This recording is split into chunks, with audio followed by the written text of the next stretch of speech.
Тя чистеше в домовете им. Те дори не подозираха, че тя ги наблюдава.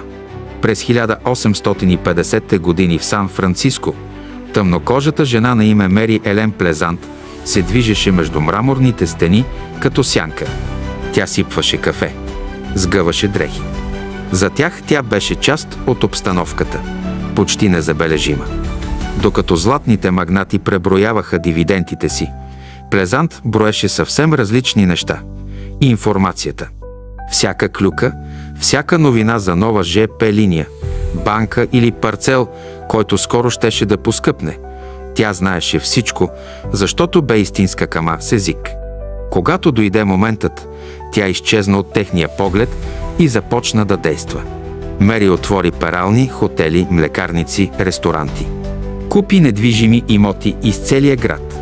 Когато расизмът й попречи да се появи в печата, тя се свърза с банкера Томас Бел. Той пазеше документите, а тя ръководеше всичко. Когато светът рухна икономически, тя вече притежаваше империя за милиони, но парите не бяха нейната цел.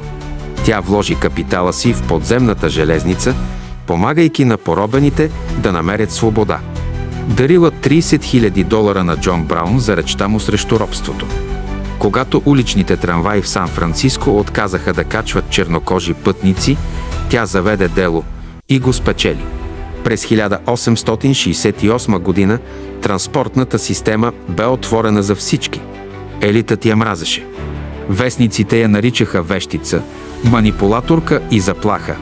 Опитваха се да заличат името и тя отговори с една проста мисъл: по-добре да бъдеш мъртва, отколкото страхлива.